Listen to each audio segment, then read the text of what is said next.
Esa es mi suegra. ¿Verdad parece una sirvienta vieja? Las palabras cayeron sobre mí como un cubetazo de agua helada en pleno valle de Guadalupe.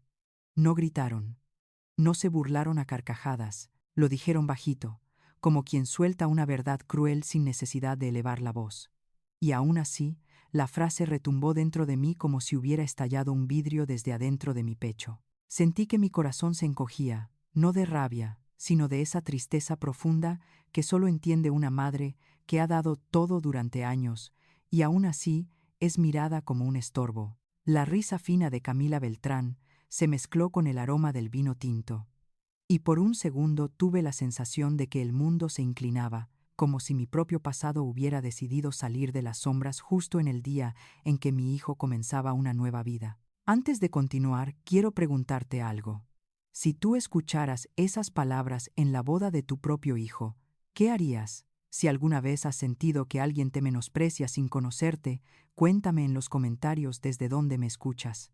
Y si esta historia te toca el corazón, dale like y suscríbete para seguir viendo más relatos familiares que esconden verdades difíciles pero necesarias. Me llamo Doña Mercedes Aguilar, y esta es la historia de cómo, en la boda de mi hijo Alejandro, un solo comentario reveló un secreto que había guardado por más de 20 años. Un secreto que involucraba a mi difunto esposo, a una fortuna oculta, a una familia poderosa y a una nuera cuyo primer regalo de bienvenida fue intentar destruirme.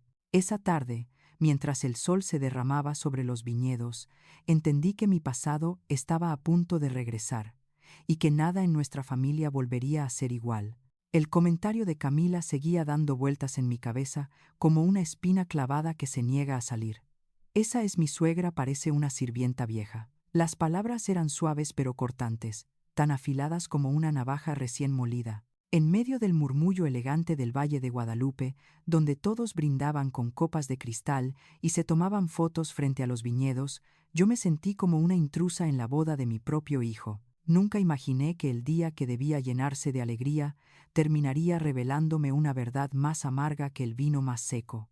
Intenté mantenerme serena. Respiré hondo, enderecé la espalda como si mi columna fuera la última pared que sostenía mi dignidad. Pero por dentro sentí cómo una grieta atravesaba algo muy profundo.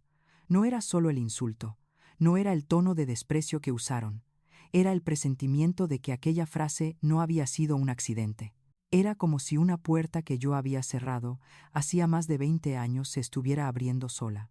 Y el viento frío que escapaba de esa puerta venía cargado de pasado, de decisiones que tomé con miedo, de secretos que guardé para proteger a mi hijo, pero que ahora amenazaban con destruir todo lo que yo había intentado cuidar. Mientras los invitados reían, yo me quedé inmóvil con mi copa de vino en la mano. El vestido azul marino que escogí con tanta discreción parecía absorber todas las miradas que no quería recibir.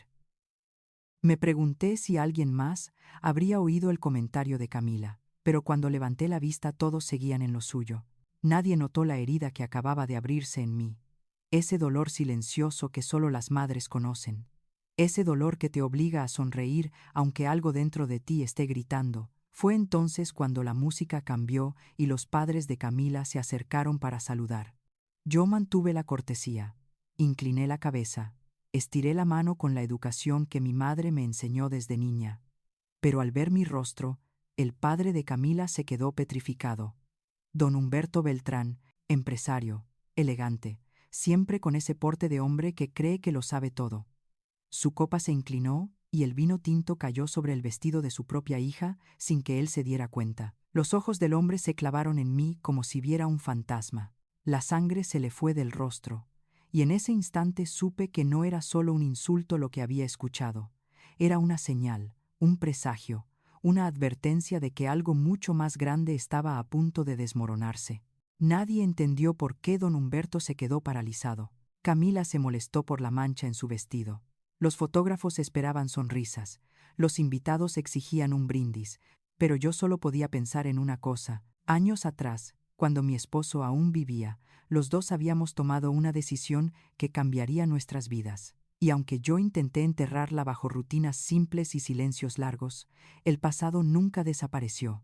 Solo espera el momento perfecto para volver a golpear. El resto de la ceremonia lo viví como si caminara entre sombras. Sonreía en las fotos, aplaudía cuando levantaron las copas, abracé a mi hijo cuando besó a su esposa, pero por dentro todo se sentía hueco, como si en lugar de un matrimonio se estuviera firmando el inicio de una tormenta. Una tormenta que yo misma provoqué cuando decidí ocultar la verdad a Alejandro. No lo hice por maldad, nunca lo hice para sentirme superior ni para manejar su vida. Lo hice porque conocía el mundo real. Sabía cómo la ambición podía convertir el amor en mercancía y a la familia en herramienta de poder. No quería que mi hijo creciera bajo la sombra del dinero. No quería que alguien como Camila lo escogiera por conveniencia. Yo quería que él construyera su propio camino sin depender de un apellido, sin cargar el peso de un secreto que podía destruirlo. Pero esa noche comprendí que ninguna decisión, por más bien intencionada que sea, está libre de consecuencias. El pasado siempre cobra su precio, y el mío empezó a presentarse en forma de una suegra humillada y un suegro aterrorizado. Cuando terminó la fiesta me fui a casa temprano. El aire frío de la madrugada me golpeó la cara. Caminé despacio por el pasillo de mi departamento en San Ángel y me dejé caer en la silla de la cocina. Me miré las manos. Temblaban, no por miedo, sino por una pesada mezcla de desgaste emocional y amargura contenida. Esa noche no dormí. El silencio era tan profundo que hasta el tic-tac del reloj sonaba como un recordatorio de que algo estaba por romperse. Pensé en Alejandro, en cómo él, con su sonrisa buena y su corazón noble, no tenía idea de la guerra silenciosa que yo había librado durante años para darle una vida tranquila.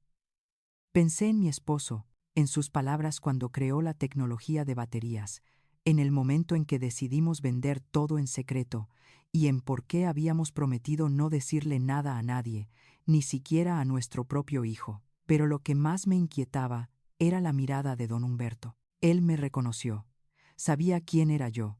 Y si él sabía, entonces Camila también podía descubrirlo.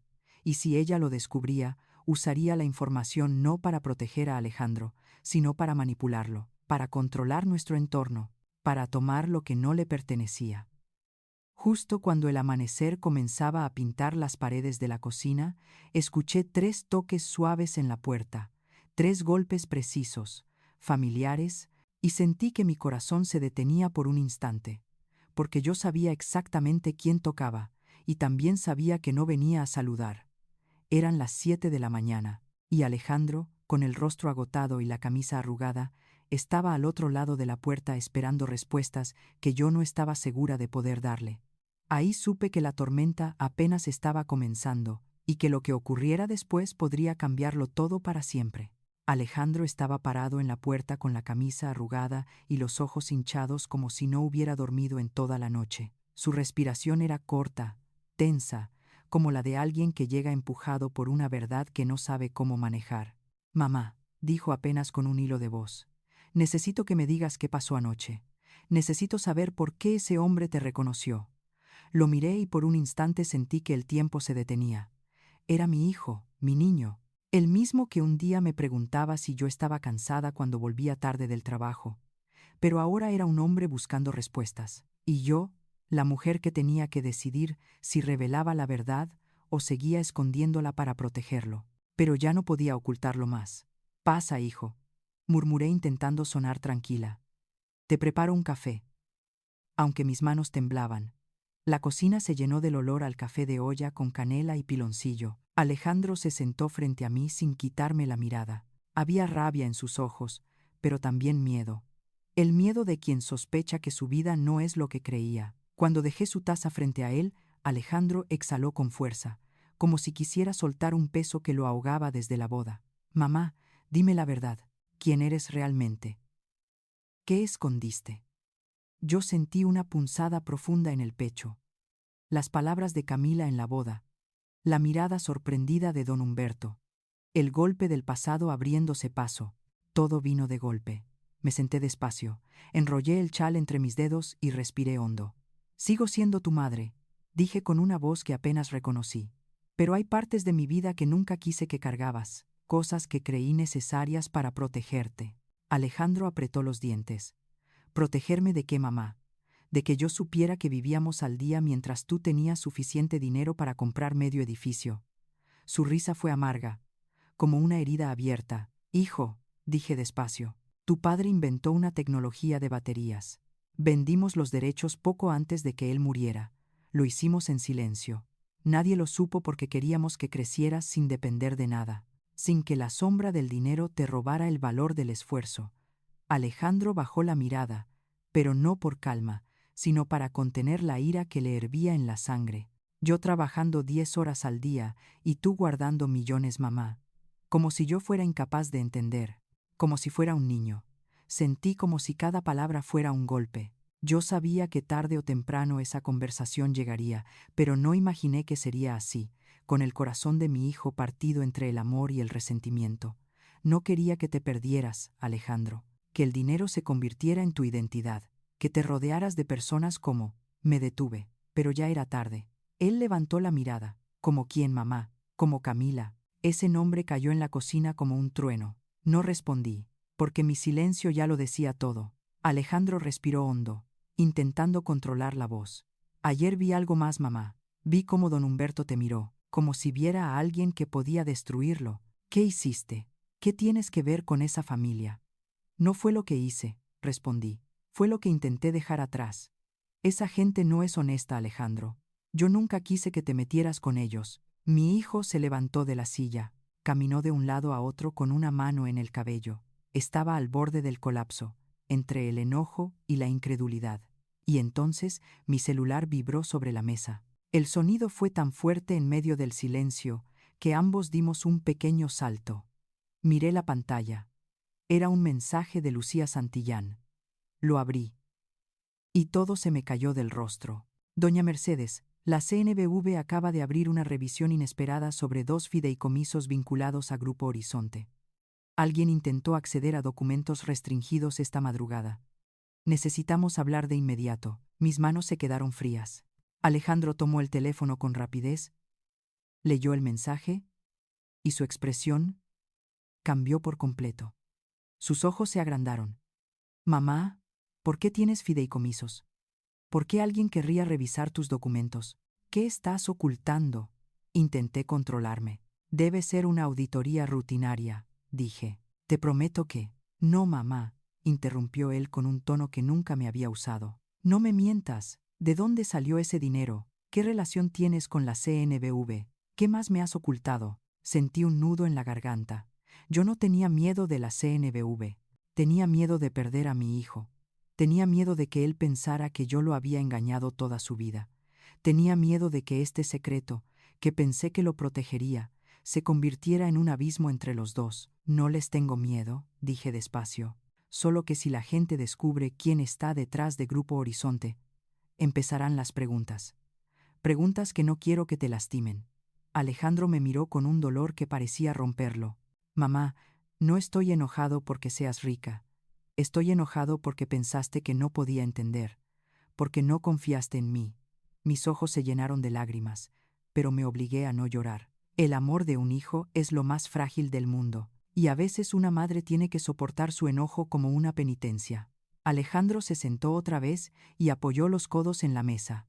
Pasó sus manos por su cara. Estaba cansado, herido, confundido. Yo sabía que era el momento de acercarme, pero también sabía que cada palabra podía empeorar la situación. Y entonces, en medio del silencio pesado, recordé algo importante. Si la gente que me escucha en este momento pasara por lo mismo, ¿qué haría? Porque yo no podía ser la única madre que había guardado un secreto difícil. No podía ser la única que temía perder el amor de su hijo. Hijo, dije suavemente, permíteme preguntarte algo. Si yo hubiera compartido este secreto antes, ¿crees que hubieras entendido o me hubieras juzgado igual? Y si alguien que nos escucha ha vivido algo así, si cree que una madre debe decir siempre la verdad, me gustaría que comentara su edad o desde dónde está escuchando. Y si piensa que yo actué bien para proteger a mi hijo, que deje un like y se suscriba para seguir esta historia. Alejandro no respondió de inmediato. Se quedó mirando la mesa, como si intentara juntar las piezas de un rompecabezas que no le gustaba. Finalmente levantó la mirada. Necesito tiempo, mamá, dijo. Necesito entender, Necesito saber si tú eres la mujer que creí que eras, o si siempre hubo una parte de ti que me ocultaste. Mi corazón se apretó como si alguien lo estrujara entre las manos. Yo sabía que esa duda podía ser venenosa, pero también sabía que no podía obligarlo a confiar. Tómate el tiempo que necesites, respondí.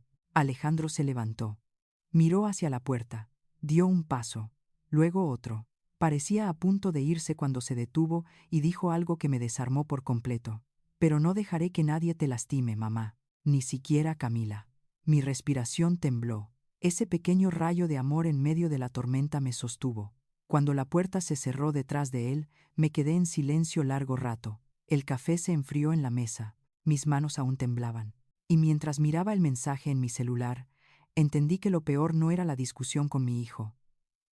Lo peor era lo que venía después, porque si alguien había intentado acceder a mis fideicomisos, significaba que la familia Beltrán ya había comenzado a moverse, y que el pasado que yo intenté enterrar estaba a punto de salir a la luz. Y aunque no quería aceptarlo, supe en ese momento que debía prepararme para enfrentar una batalla que no solo pondría en riesgo mi nombre, pondría en riesgo a mi hijo, y la familia que tanto había intentado proteger. El día después de la conversación con Alejandro, amaneció con un silencio extraño. Era ese tipo de silencio que no trae paz, sino una alerta sutil, como si el aire mismo estuviera esperando que algo se rompiera. Me preparé un café mientras intentaba ordenar mis pensamientos, pero cada sorbo sabía a hierro y ansiedad. Todavía podía ver los ojos de mi hijo, llenos de dolor, exigiendo respuestas que yo misma temía pronunciar. A media mañana recibí un mensaje de Camila, un mensaje corto, frío, sin una sola palabra innecesaria. Necesito hablar con usted, hoy.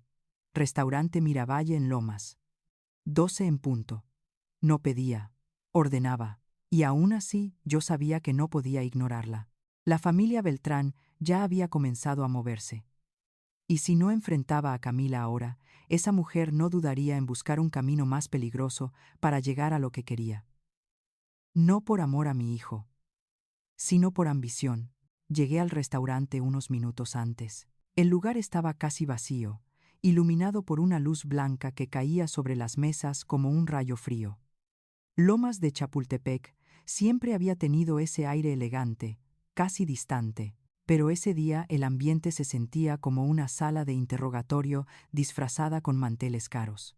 Camila llegó puntual, siempre puntual. Llevaba una blusa blanca perfectamente planchada y un bolso pequeño que seguramente costaba más que el primer coche en el que trabajé.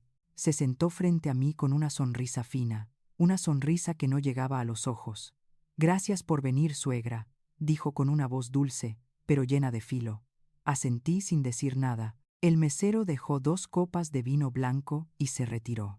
Camila sacó algo de su bolso con una lentitud calculada. Una carpeta transparente. Dentro, un periódico antiguo. «¿Reconoce esto?», preguntó mientras deslizaba la carpeta hacia mí. Lo abrí. Era un artículo financiero de hace 3 años. Y ahí estaba yo, mi rostro ligeramente borroso, inclinada sobre una carpeta azul, una imagen que jamás debió circular porque aquel día yo estaba detrás de un comprador anónimo. O al menos eso creí. Mis dedos se tensaron alrededor del papel. Levanté la mirada y Camila estaba observándome con un brillo triunfante. «Mi papá también reconoce a la mujer de esta foto», dijo. Lo encontró muy curioso, sobre todo porque esa mujer estaba vinculada a una adquisición importante, una que casi arruina a nuestra familia. Mi respiración se detuvo por un segundo. Yo sabía perfectamente de qué hablaba. Beltrán Holdings no cayó por culpa mía, cayó por la ambición desmedida de don Humberto, pero para ellos era más fácil culpar a una sombra invisible que aceptar la verdad. Camila continuó: «Estudié en el ITAM, sé cómo funcionan los fondos de inversión, y sé que usted ha ocultado su nombre durante años. Qué conveniente. Sobre todo para alguien que dice vivir con modestia». No respondí. No porque no tuviera palabra, sino porque su arrogancia era tan evidente que cualquier explicación sería tomada como debilidad. Y yo no podía mostrar debilidad frente a alguien como ella.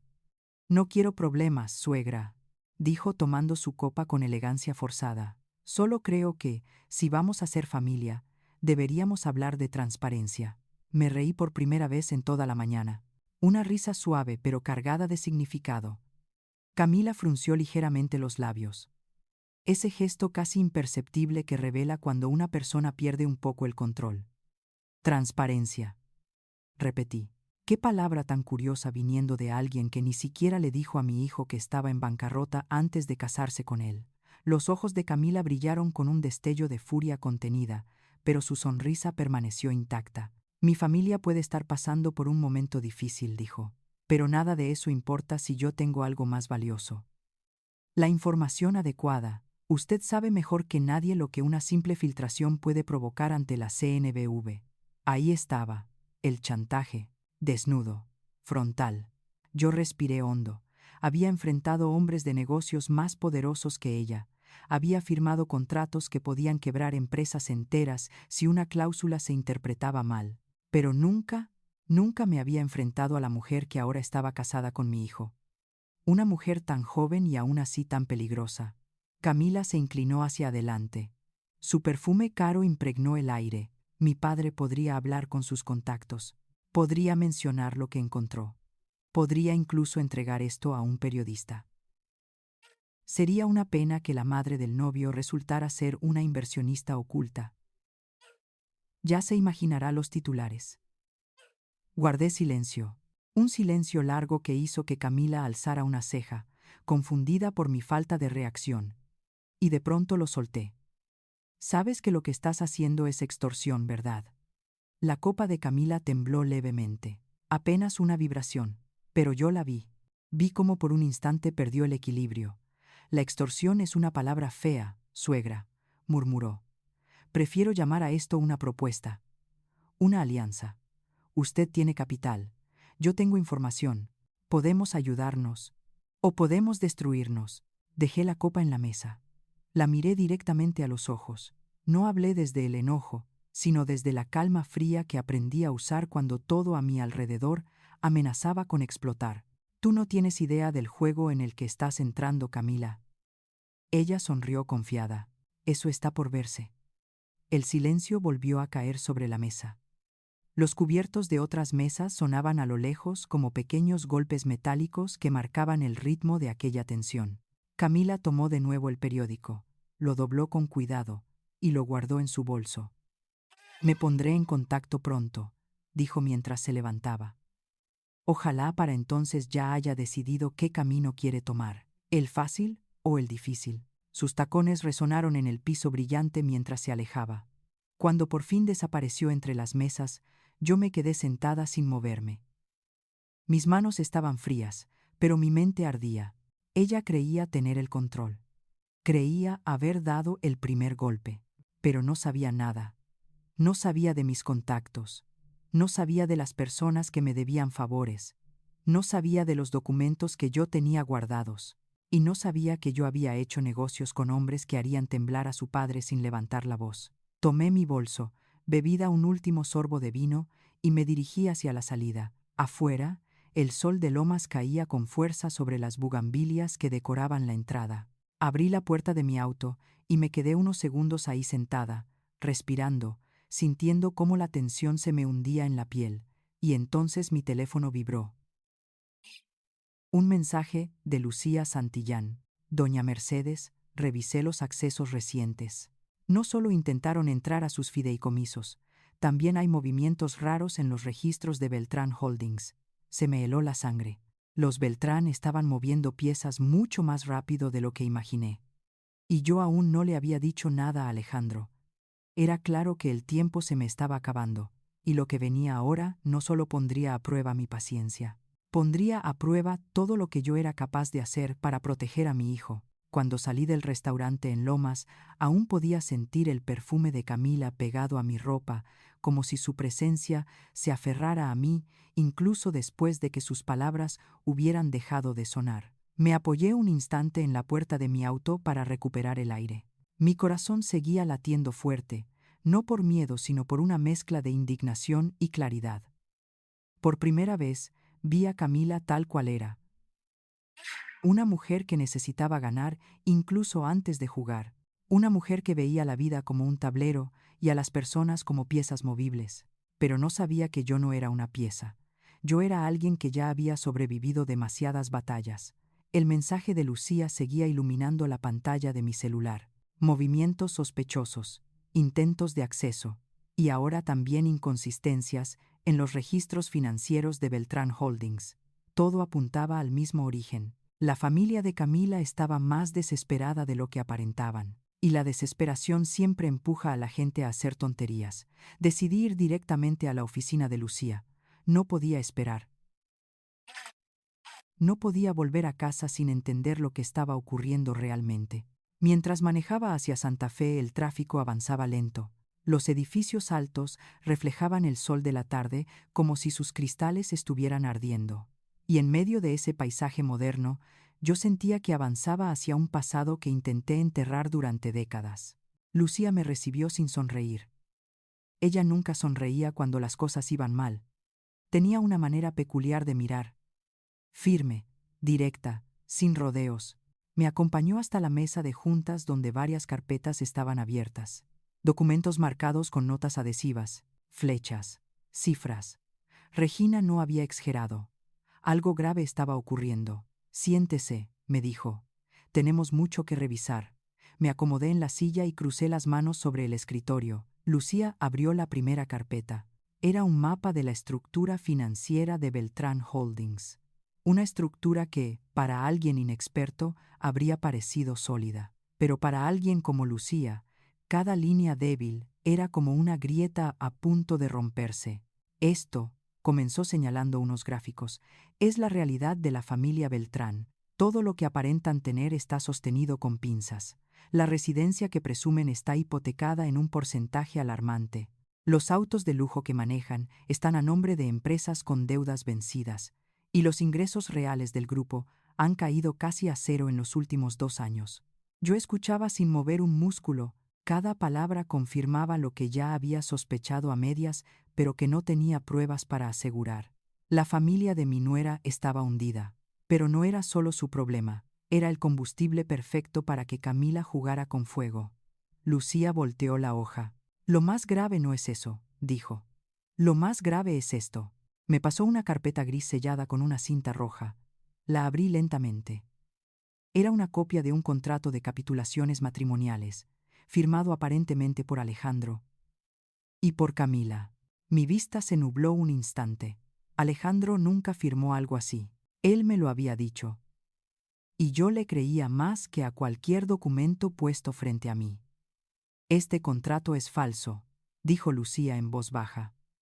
Pero está redactado con tal precisión que cualquiera lo daría por válido, y lo peor es que está complementado con documentos adicionales. Facturas, registros, fechas manipuladas, casi perfectos. Mis dedos tocaron el papel, frío, firme, como un arma ya preparada. No podía creerlo. Camila había planeado todo, no desde la boda, no desde el noviazgo, desde antes incluso de imaginar que Alejandro la pediría en matrimonio. Quieren demostrar que todos los bienes generados después del matrimonio forman parte de un patrimonio común, explicó Lucía. Eso les permitiría tener derecho sobre tus empresas si las cosas se complican. Era demasiado, incluso para ella, bueno, para casi cualquiera, pero no para alguien que se casa por ambición. Lucía abrió otra carpeta. Y si esto no fuera suficiente, encontramos pagos pequeños hechos hace meses a una agencia de detectives privados. La contrataron para seguirla a usted. 3 meses completos de vigilancia.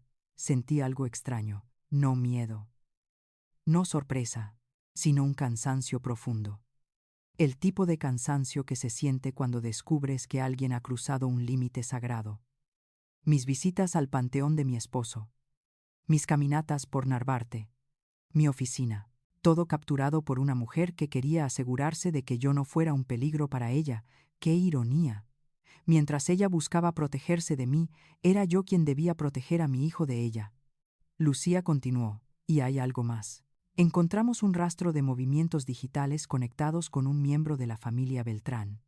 Creemos que uno de los hermanos de Camila intentó infiltrar los documentos de los fideicomisos, pero falló al disfrazar la IP. Fue un error de gente desesperada. Cerré la carpeta con firmeza. Sabía que este momento llegaría. Siempre supe que el pasado no podría ocultarse para siempre. Pero nunca imaginé que tendría que pelear contra la mujer que mi hijo eligió como esposa. ¿Qué quiere que hagamos?, preguntó Lucía. Su voz, siempre profesional, sonó más suave que de costumbre.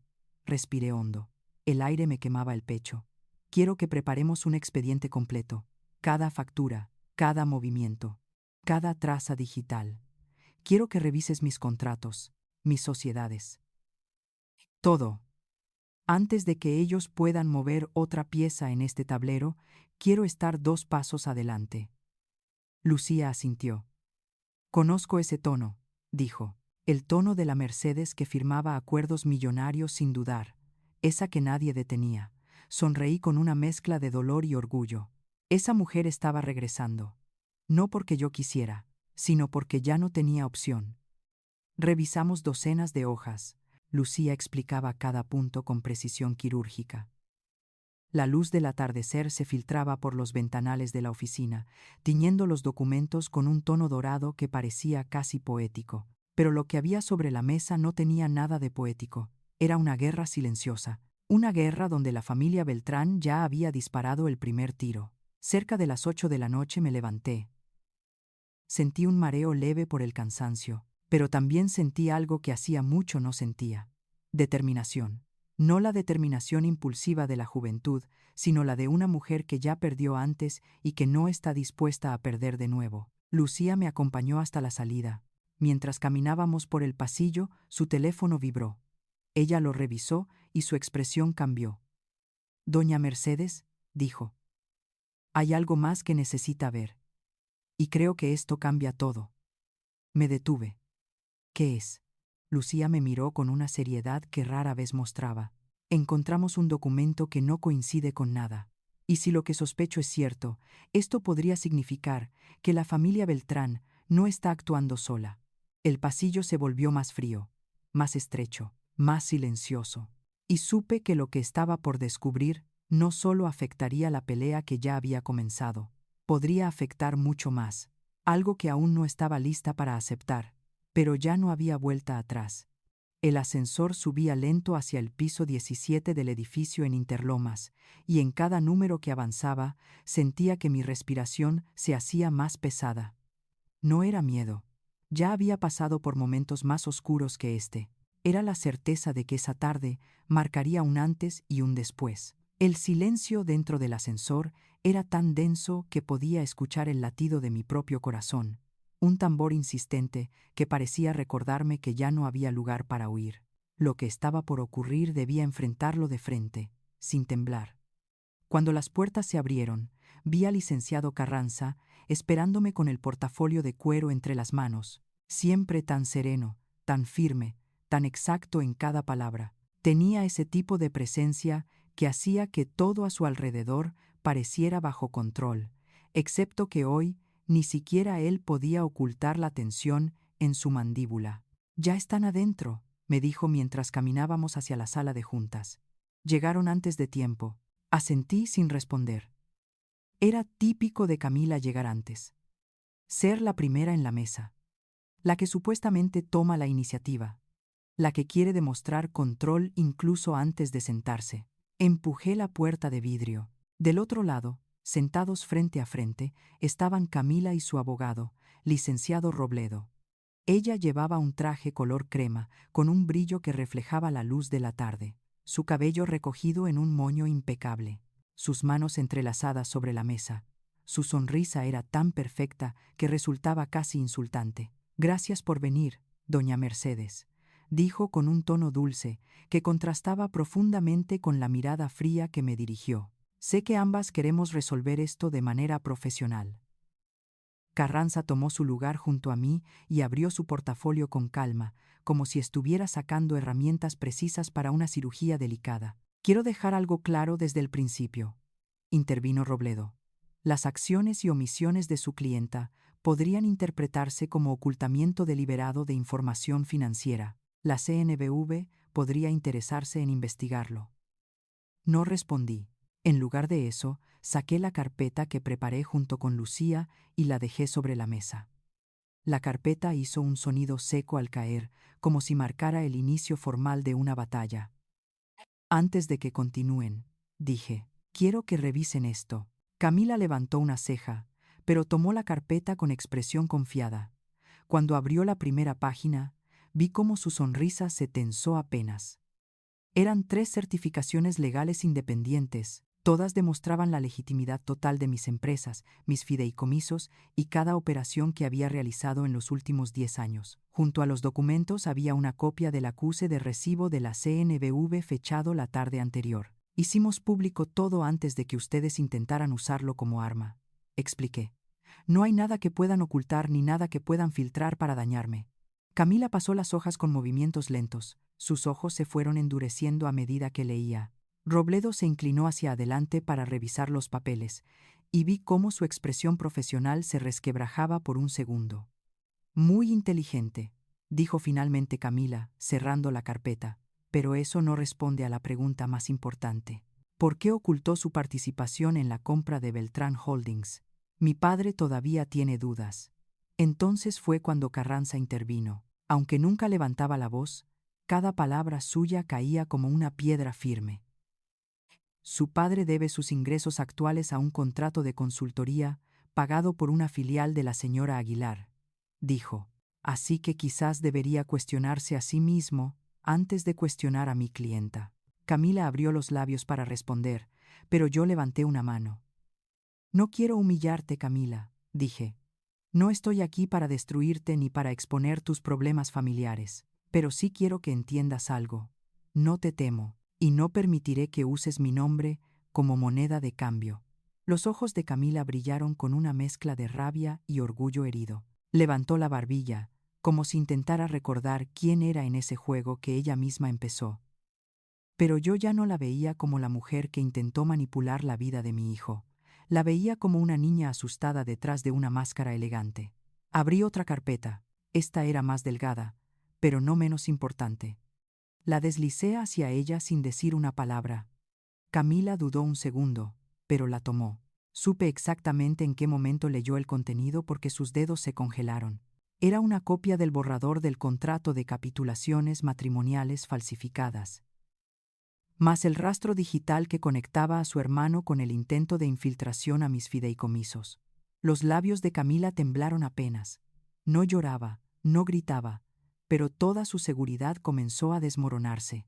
Esto es ilegal, dijo Robledo en voz baja, demasiado baja, como si no quisiera que su propia clienta lo escuchara. Camila clavó sus uñas en la carpeta, furiosa. Está exagerando, dijo. Yo solo quería asegurar que mi matrimonio con Alejandro fuera justo.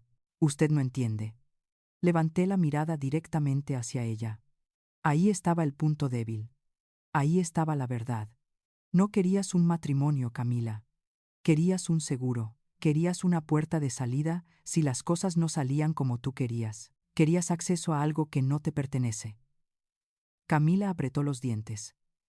Carranza sostuvo su mirada con frialdad. Por un instante pensé que ella iba a romper en un estallido de gritos. Pero no. Lo que hizo fue aún más revelador. Bajó la vista. Hubo un silencio largo, tenso, como si todos estuviéramos conteniendo el aliento. Yo no vine a discutir, dijo finalmente con un hilo de voz. Vine a negociar. ¿Negociar qué?, pregunté. Camila levantó la mirada. Y por primera vez, desde que la conocí, no vi arrogancia en sus ojos. Vi miedo, un miedo puro, un miedo que solo sienten las personas que están a punto de perderlo todo. Mi familia no puede sostenerse más, confesó. Si usted habla, si muestra estos documentos, no quedará nada. Necesito tiempo, necesito que no nos destruya, necesito que me deje arreglar todo. Su voz se quebró apenas en la última palabra. Carranza hizo un leve gesto con la cabeza. Esta era la parte que no esperaba. No la extorsionista fría, sino la mujer desesperada que intentaba sostener a su familia en ruinas. Yo cerré mi carpeta con calma. No dije sí, no dije no, porque todavía había algo que necesitaba entender, algo que no me dejaba tranquila desde que Lucía mencionó la posibilidad de un jugador adicional en el tablero. ¿Qué ganaría yo guardando silencio?, pregunté. ¿Qué ganaría mi hijo? Camila tardó unos segundos en responder. Ganarían paz, dijo. Al menos por ahora. Me quedé inmóvil. Paz. Una palabra tan frágil como el cristal de las copas en el restaurante de Lomas. Una palabra que se rompe con el más leve golpe. Antes de que pudiera responder, el celular de Carranza vibró sobre la mesa. Él lo revisó. Su rostro se endureció. Doña Mercedes, dijo. Tiene que ver esto. Le mostró la pantalla. Un correo recién recibido. Provenía del mismo despacho que Camila había usado para falsificar los documentos. El contenido. Una sola frase. Hay información que usted no conoce, y es urgente que la escuche antes de tomar cualquier decisión. La tensión se multiplicó en la sala, y supe que lo que venía ahora podía cambiar no solo la negociación, sino la verdad completa detrás de esta guerra. La noche cayó sobre la ciudad como un telón pesado cuando salí del edificio en Interlomas. El aire estaba frío y tenía ese olor a pavimento húmedo que solo aparece cuando el viento sopla fuerte entre los edificios altos. Mientras manejaba hacia casa, el mensaje que Carranza recibió en la sala de juntas seguía repitiéndose en mi mente. Hay información que usted no conoce. Ese tipo de frase nunca llegaba sola, siempre venía acompañada de una verdad incómoda, una verdad que podría cambiar todo. Pero lo que más me inquietaba no era el mensaje. Era Alejandro. Desde la mañana previa, cuando salió de mi casa con la voz quebrada y el corazón confundido, no había vuelto a llamarme. No sabía si estaba enojado, si estaba triste, si estaba procesando, o si Camila había intentado manipularlo otra vez. Y yo ya había soportado suficiente silencio en mi vida como para no temerle. Cuando llegué a casa, el departamento estaba oscuro.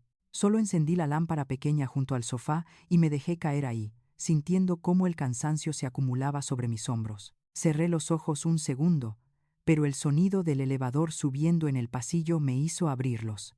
Pasos. Pasos conocidos. La puerta se abrió sin que yo preguntara quién era. Alejandro estaba ahí, con el rostro cansado, la mirada hundida, los hombros caídos. Traía todavía la ropa del trabajo, pero ya sin corbata, como si se la hubiera arrancado en medio del camino. No dijo nada al entrar. Cerró la puerta despacio y caminó hasta la mesa. Dejó las llaves, respiró hondo y finalmente levantó la vista hacia mí. Mamá, tenemos que hablar. Me incorporé lentamente. El tono de su voz no era de enojo ni de reproche. Era más profundo, más frágil, más humano. Claro, hijo. Siéntate. Alejandro se sentó frente a mí, juntando sus manos como si necesitara apretarlas para evitar que temblaran. Durante un momento no habló. Solo respiró. Y yo esperé. Las madres aprendemos a esperar incluso cuando el silencio es una tortura. Mamá, dijo por fin. Hablé con Camila. Mi garganta se tensó de inmediato. ¿Y qué te dijo? Muchas cosas. Algunas eran mentiras, otras eran medias verdades, y otras eran tan absurdas que me costó creerlas. Pero no vine a repetir sus palabras. Vine a preguntarte algo, una sola cosa. Se inclinó hacia adelante. Sus ojos brillaban con algo parecido a dolor y determinación mezclados. Mamá, ¿desde cuándo sabías que ella no me quería? ¿Desde cuándo supiste que algo estaba mal? Yo tragué saliva despacio. La pregunta era justa, era inevitable. Y aún así me dolía como una herida recién abierta. Desde que escuché el primer comentario que hizo sobre mí, respondí. Desde la boda. Cuando te vi mirarla con amor y ella solo veía tu apellido, vi la ambición en sus ojos antes de ver cariño. Alejandro bajó la mirada. ¿Y por qué no me dijiste nada? Porque tenías que verlo tú mismo, hijo. Si te lo decía yo, ibas a creer que era un prejuicio, que yo no aceptaba a tu esposa. Y yo quería que la verdad viniera de ella, no de mí. Alejandro respiró hondo. Se frotó la frente con las manos.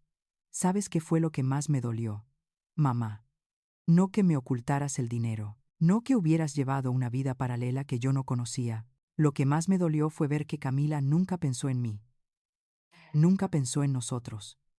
Solo pensaba en ganar, en tener control. Sus palabras me perforaron el pecho. Y aún así, Por primera vez en días, sentí que estábamos hablando como madre e hijo de verdad, sin máscaras, sin defensas. Alejandro continuó. Ayer la confronté. Le pregunté si me había querido alguna vez. Si su amor era real. ¿Y sabes qué hizo? Calló. Ni siquiera intentó mentir, solo se quedó callada. Yo cerré los ojos. Ese silencio de Camila era la confesión más fuerte que él podía recibir. Y entonces, dijo él, su voz temblando, entendí algo. El amor no se demuestra con palabras bonitas, se demuestra con lo que uno está dispuesto a perder. Y ella nunca estuvo dispuesta a perder nada por mí. Levantó la vista. En esos ojos cansados vi al niño que un día lloró cuando su perro murió. Vi al adolescente que se quedó despierto toda la noche estudiando, para entrar a la universidad. Vi al hombre que ahora estaba aprendiendo a reconocer el amor verdadero y la falsedad. Así que tomé una decisión, mamá. Mi pecho se apretó. Alejandro respiró hondo. Voy a divorciarme de Camila. Las palabras quedaron suspendidas en el aire como si tardaran en caer. Yo no sabía si llorar, si abrazarlo o si cuestionarlo. Solo supe que mi hijo, por primera vez en mucho tiempo, estaba eligiendo protegerse a sí mismo. Hijo, murmuré, segura de mi voz solo por la fuerza que él me transmitía. ¿Estás seguro de esto? Más seguro que nunca, respondió. No quiero vivir una vida construida sobre mentiras. No quiero que mi matrimonio sea una negociación. Quiero paz, mamá. Y ella no sabe dar paz. Me acerqué a él y tomé su mano. Era grande, más grande que la mía, fuerte, pero esa noche temblaba como cuando tenía 7 años y se enfermaba de fiebre. Alejandro, dije, no sabes cuánto lamento que tuvieras que llegar a este punto. Pero estoy orgullosa de ti, no por dejarla, sino por haber visto la verdad aunque duela. Él asintió despacio. Pero hay algo más, mamá, algo que necesito decirte. Mi corazón latió más rápido. Sabía que ese pero era importante. Antes de venir aquí recibí una llamada. No era de Camila, ni de su familia. Era de alguien del despacho que ella usó para falsificar los documentos. Y lo que me dijeron. No sé ni cómo explicarlo. Se detuvo. Tragó saliva. Su mano se tensó alrededor de la mía. Mamá, hay algo que tú tampoco sabes. Algo que estaban usando para manipular no solo a Camila, sino a mí. Y a ti. Mi respiración se cortó. Alejandro levantó la vista. Sus pupilas temblaban. Y necesitamos ver esa información juntos. Yo abrí la boca para preguntar qué era, pero Alejandro se levantó. No ahora, dijo. No hasta tener los documentos en la mano. Mañana lo sabremos.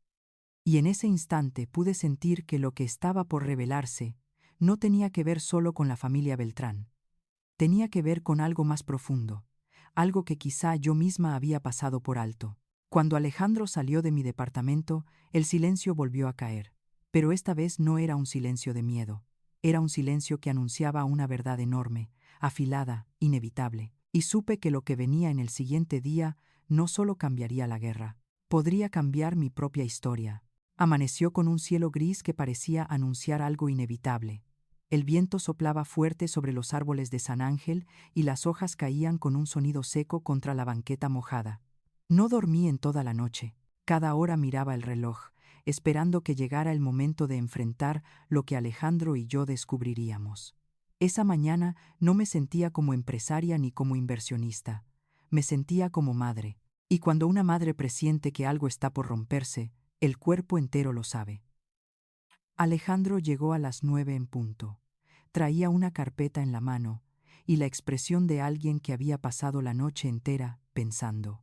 Sus ojos estaban cansados pero más claros que nunca. Nos sentamos en la mesa de mi cocina, el mismo lugar donde días antes habíamos tenido una de las conversaciones más dolorosas de nuestras vidas.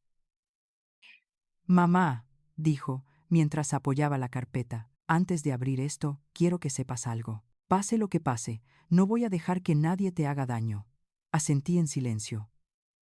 Abrí la carpeta despacio, con el corazón golpeándome el pecho. Dentro había solo 2 documentos. El primero era una carta del despacho que había trabajado con Camila, y el segundo, un informe detallado. Empecé a leer. Alejandro me observaba sin parpadear. La carta era corta. directa. Explicaba que durante la creación de los documentos falsificados, alguien más había dado instrucciones. Alguien que no era Camila. Alguien que había pagado y había supervisado cada movimiento desde la sombra. Mi respiración se detuvo. El nombre no aparecía en la carta, solo una frase. La persona involucrada tiene relación sanguínea con la familia Beltrán, pero no es Camila.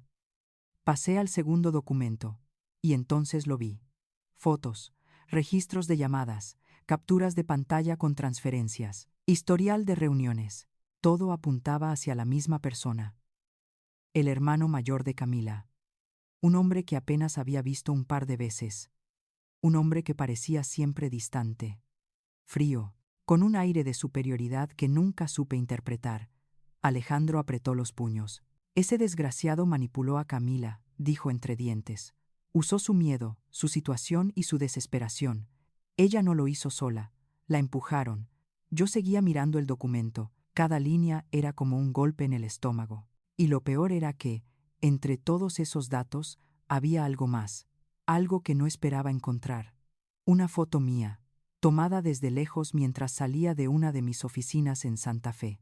Esa foto estaba en poder del hermano mayor antes incluso de que Camila iniciara el noviazgo con Alejandro.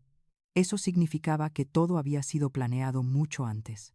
Alejandro se llevó las manos al cabello. Mamá, dijo con la voz quebrada, esto no fue un matrimonio, fue una estrategia, una manera de acercarse a ti, a tus empresas. Sentí que el mundo se me desmoronaba un poco, no por mí, no por el dinero, sino por mi hijo, por lo que habían hecho con su corazón, con su confianza. Pasé las hojas una por una. Había pruebas de depósitos enviados al despacho que falsificó el contrato. Había instrucciones directas del hermano mayor. Lo que Camila hizo fue terrible, pero lo que él hizo fue peor. Usó a su propia hermana como peón, sin importarle la vida que destrozaría en el camino. Alejandro exhaló profundamente. Y aún así, mamá, dijo en voz baja, Camila no es inocente. Ella eligió participar. Ella aceptó todo esto. Asentí. La verdad dolía, pero no podía suavizarla. Era una mujer adulta, y sus decisiones tenían consecuencias. Después de una hora de revisar los documentos, Alejandro cerró la carpeta. Sus ojos estaban vidriosos pero llenos de una claridad nueva. Mamá, agregó, hoy voy a hablar con Camila, no para pelear, no para humillarla, solo para cerrar este capítulo. Quiero que sepa que no voy a hundirla, pero tampoco voy a permitir que siga siendo parte de mi vida. Yo lo miré con orgullo y tristeza a la vez. Mi hijo estaba rompiendo con una parte de su historia, pero también estaba renaciendo. Alejandro se levantó para irse.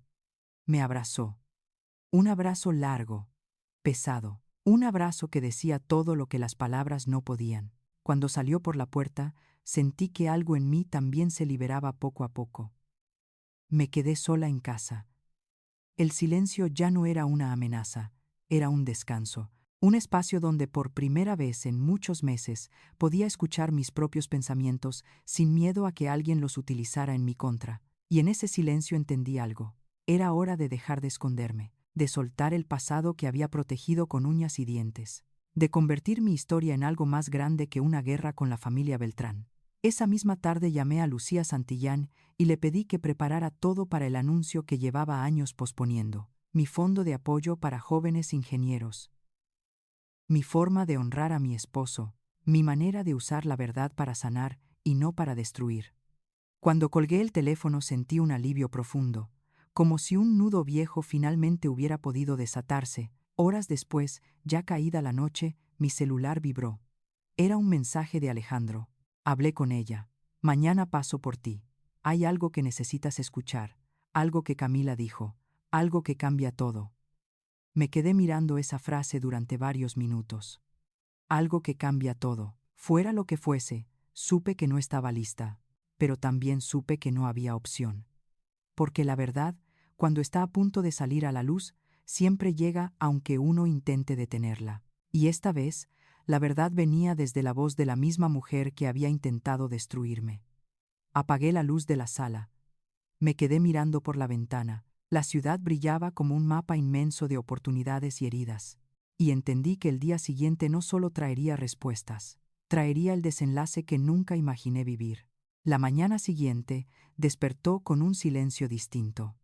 No era el silencio pesado de los días anteriores, era un silencio que parecía anunciar el final de algo largo, doloroso, pero necesario. Afuera, el cielo estaba despejado y un rayo de sol entraba por la ventana iluminando la mesa donde aún quedaba la carpeta que Alejandro me había traído.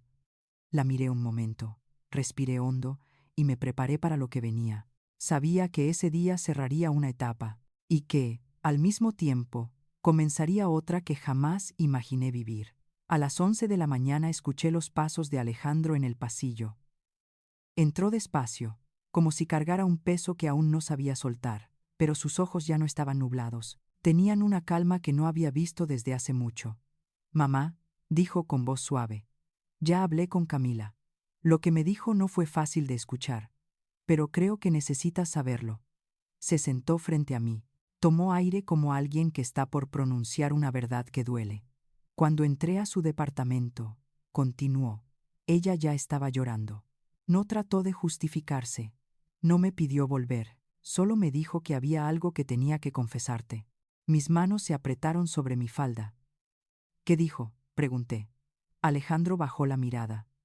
Dijo que sabía quién eras desde antes de que yo la conociera, que su hermano le mostró una foto tuya hace años, que él le dijo que si jugaba bien sus cartas podría asegurar el futuro de su familia, y que, aunque al principio dudó, terminó aceptando. Sentí una punzada en el pecho, no porque fuera una sorpresa, sino porque era la confirmación final de que aquel matrimonio nunca había sido real. Pero eso no es lo más fuerte, mamá, dijo Alejandro. Lo más fuerte es esto. Hizo una pausa, su voz tembló un poco.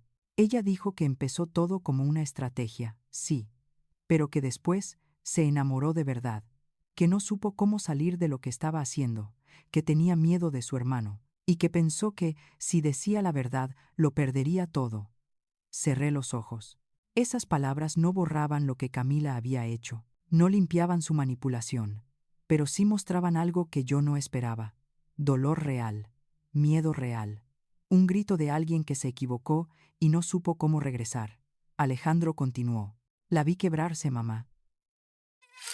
De verdad quebrarse. Ya no era la mujer fría que intentó controlarte, ya no era la que negoció con amenazas, era alguien rota por dentro, y no la odio, solo la dejo ir. Le tomé la mano a mi hijo, sentí su fuerza, sentí su vulnerabilidad, sentí lo que significa crecer. Estoy orgullosa de ti, hijo, murmuré. No porque te vayas a divorciar, sino porque elegiste la paz propia, no la que alguien te permite. Alejandro apretó mi mano con suavidad, y entonces me dijo algo que no esperaba. Quiero empezar de nuevo, mamá, pero esta vez quiero hacerlo desde la verdad. Lo miré sin decir palabra, porque en ese momento yo también entendí algo. No importaba cuánto había ocultado, no importaba cuánto había intentado controlar. Mi hijo no necesitaba una madre perfecta, necesitaba una madre honesta, y ese día, al fin, pude dárselo. Las semanas siguientes fueron tranquilas. Camila firmó el divorcio sin pelear. Se fue del país, a Madrid. Sus redes se llenaron de fotos perfectas, con luces cálidas. Pero yo sabía que detrás de esa luz había sombra, una sombra profunda que solo ella podría enfrentar. Por mi parte, seguí adelante con algo que había pospuesto durante años. Abrí oficialmente el Fondo Mercedes Aguilar, dedicado a apoyar a jóvenes ingenieros con becas y mentoría. Durante la presentación en el Instituto Politécnico Nacional, mi voz tembló un poco, pero no de miedo, sino de emoción. Vi los ojos de esos estudiantes, llenos de sueños, y sentí que algo dentro de mí sanaba. En casa todo era distinto. Alejandro venía más seguido. Ya no buscaba respuestas, solo buscaba compañía. Compartíamos café por las tardes. A veces guardábamos silencio, a veces hablábamos del pasado, pero siempre hablábamos desde un lugar nuevo, desde un lugar limpio. Meses después, Alejandro conoció a Rebeca, una mujer sencilla, tranquila, con una sonrisa honesta, Nada que ver con el brillo afilado de Camila. Y esta vez, mi hijo no corrió, no idealizó, caminó despacio, y cuando me habló de ella, supe que era distinto, que esta vez no había máscaras. El tiempo pasó, y una mañana de diciembre asistimos a una ceremonia pequeña en la iglesia de San Juan Bautista. No hubo lujos, no hubo fotógrafos, solo luz cálida entrando por los vitrales y un silencio hermoso que acompañaba cada palabra del sacerdote. Alejandro tomó la mano de Rebeca y dijo sus votos con una paz que jamás había oído en él. Y cuando los escuché pronunciar sus promesas, sentí un nudo dulce en la garganta. Detrás de mí, algunas personas lloraban, yo también, pero el momento más hermoso llegó después. En mis brazos, dormida, estaba mi nieta, la pequeña Ana Lucía.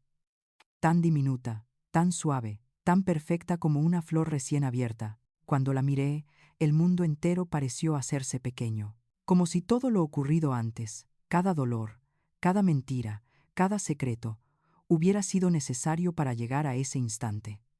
La acerqué a mi pecho y susurré: nunca te voy a ocultar nada, porque ninguna verdad duele más que una mentira sostenida demasiado tiempo. La bebé apretó mi dedo con una fuerza inesperada. Y en ese apretón sentí el cierre definitivo de una etapa. El peso se disolvió, el pasado dejó de perseguirme, y por primera vez en años respiré sin miedo. Más tarde, mientras todos comían pan dulce y brindaban con café de olla, Alejandro se acercó a mí. Me abrazó fuerte y me dijo algo que guardaré para siempre. Gracias, mamá. Gracias por enseñarme que la verdad duele, pero también libera. Gracias por enseñarme a levantarme cuando me traicionan. Gracias por no rendirte. Yo sonreí, no por orgullo, sino por gratitud, porque al final entendí que la verdad no destruye familias. Lo que destruye es el miedo a enfrentarla. Y que cuando una verdad se dice desde el amor, puede sanar incluso las heridas más profundas. Al caer la tarde, miré la luz filtrarse entre los vitrales. Era una luz simple, sin pretensiones, pero iluminaba cada grieta de la iglesia y las transformaba en colores hermosos. Así es la verdad, pensé. No es perfecta, no es cómoda, pero revela y transforma. Y mientras veía a mi familia reunida, supe que esa era la verdadera herencia que le dejaría a mis hijos y a mis nietos. No el dinero, no las empresas, sino la valentía de vivir con honestidad. Y si tú que estás escuchando mi historia, has sentido alguna vez el peso de un secreto o el dolor de una traición, quiero decirte algo desde el corazón. No estás solo, la vida nos rompe para enseñarnos a reconstruirnos mejor. Y si esta historia tocó tu alma, te invito a darle like y suscribirte al canal para seguir escuchando relatos que, como este, nos recuerdan que las familias no son perfectas, pero siempre pueden encontrar el camino de vuelta a la verdad. Gracias por estar aquí. Gracias por compartir este viaje conmigo. Y gracias por permitir que mi historia encuentre un lugar en tu corazón.